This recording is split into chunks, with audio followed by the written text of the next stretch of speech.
Muita saúde para vocês, o meu nome é Bruno Marques, eu sou médico e dentista. Hoje estamos aqui para conversar sobre doença do refluxo gastroesofágico. Vamos chamar aqui apenas de refluxo, tá certo? O que seria isso aí? Seria justamente o retorno, o refluxo do conteúdo gastroduodenal para regiões mais superiores, boca, laringe, esôfago, pulmões.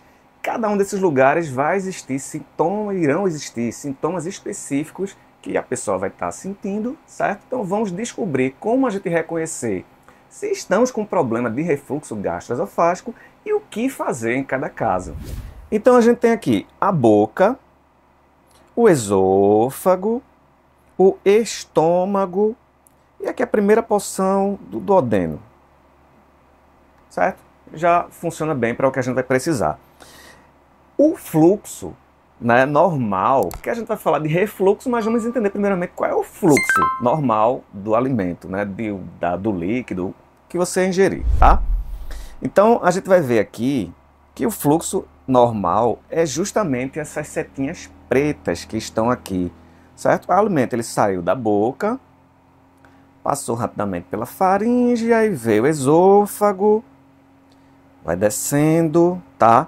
Essa região em amarelo, as duas regiões de amarelo são regiões que têm esfíncteres, tá ok? Justamente para limitar o acesso do alimento, nesse caso aqui, entre o esôfago e o estômago, certo? O esfíncter esofágico inferior seria esse daqui.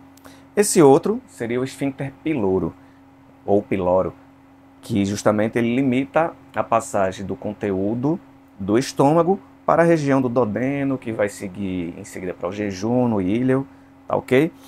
Então, o que acontece? O alimento veio, desceu, tá? Chegou aqui nessa região.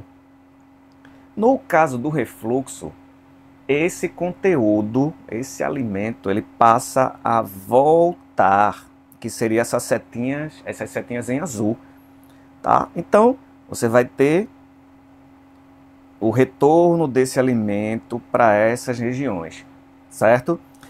Então, quais são os problemas que a gente vai começar a presenciar diante de uma doença do refluxo gastroesofágico?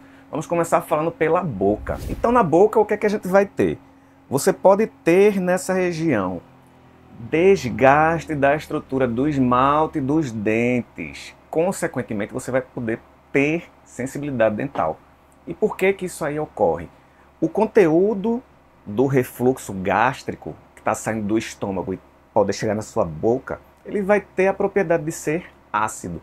E esse ácido vai conseguir desmineralizar o esmalte do seu dente, dos seus dentes. Com isso, você pode passar a começar a ter sensibilidade dental. Outra coisa que pode acontecer, mau hálito.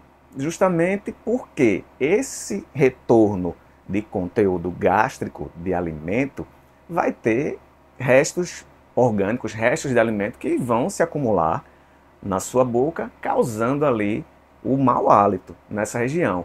Você vai poder também ter desgaste dos dentes por fratura. Por quê? Essa desmineralização dos seus dentes pode fazer com que ele fique mais frágil. Os seus dentes vão ficar mais frágeis, consequentemente eles podem vir a se partir, a fazer pequenas fraturas nessa estrutura do seu dente. No esôfago, a gente vai estar observando essa região, estou apontando aqui com a setinha, certo? Que aí o que é que a gente vai ter de grande importância aqui? Que é um sintoma que é muito relatado para quem está sofrendo com refluxo gastroesofágico. Vai sentir a dor e queimação nessa região. Então, essa é uma queixa muito constante em uma pessoa que tem refluxo. Óbvio que existem outras causas para essa dor e queimação, enfim, mas se tem essa queixa, a gente pensa assim, que é uma possibilidade de ser refluxo gastroesofágico. E a gente tem aqui um detalhe importante para se destacar, é que o refluxo ele não é para ser encarado como uma coisa que dá para ir levando sem nenhum problema, porque não é assim que acontece.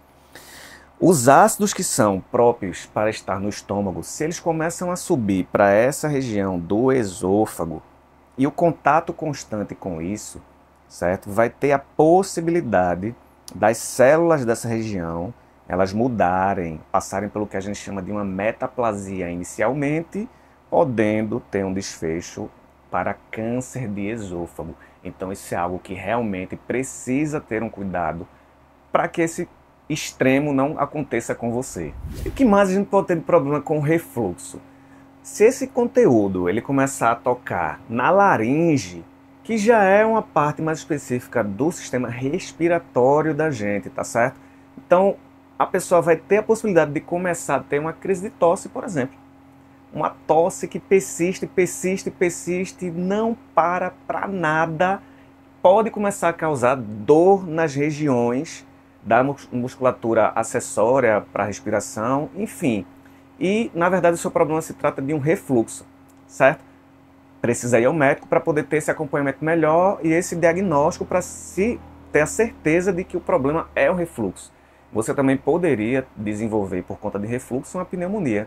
Porque esse líquido, esse conteúdo que está indo parar nas regiões mais superiores pode ir para os pulmões, causando ali uma inflamação ou infecção da região. Então vamos lá, como é que a gente se trata, como é que a gente se cuida para que a gente não tenha ou sofra menos com os sintomas do refluxo, certo? Então vamos lá, a gente tem a questão do fluxo do alimento que veio para cá, certo? Então a gente percebe que se o estômago estiver muito cheio, já é um dos motivos para que o refluxo aconteça, certo? Justamente porque o estômago também ele é um órgão que ele se movimenta. Então mesmo que você fique em pé ou sentado, se por uma coisa esse estômago estiver muito cheio, vai ter sim a possibilidade de o conteúdo refluir. Então, comer um pouco menos, não coma até você sentir que está totalmente cheio, tá certo? Isso é uma maneira de evitar o refluxo. Outra maneira de evitar o refluxo seria você se deitar apenas a partir de 2 a 3 horas depois que você comer. E se for líquido, a recomendação é que seja de 1 a 2 horas para você poder se deitar. Justamente porque a gravidade, o fator gravitacional, quando você se deita, vai fazer com que o conteúdo ele queira retornar para a região do esôfago. O esfíncter esofágico inferior, esse daqui, ele tem justamente o papel de evitar que esse refluxo ele aconteça de uma maneira totalmente espontânea. Só que se você pressionar bastante essa região, em alguns momentos ele vai se abrir e vai sim fazer com que essa comida ela retorne, certo? Então é bastante importante ter essa noção para evitar. Outra coisa que você pode fazer é, quando você vai se deitar, para dormir, por exemplo, que você se deite para com o lado esquerdo do corpo. A gente percebe que o estômago ele tem essa curvatura, certo? Que quando você deita para o lado esquerdo, tá? Isso aqui só para ilustrar para vocês, ó.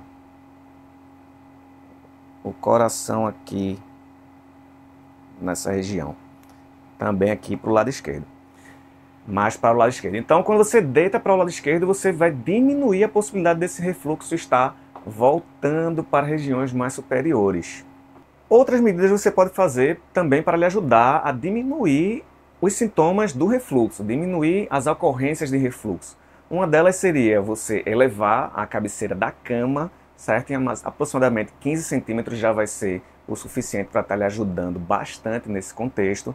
Evitar o consumo de alguns alimentos, como café, sucos cítricos, que vão fazer com que você tenha mais episódios de refluxo, tá? Comidas gordurosas também, você tem que evitar, para diminuir bastante a possibilidade de você vir a ter o refluxo. E dependendo do quadro, apenas essas medidas não vão ser suficientes para que você resolva o seu problema de refluxo.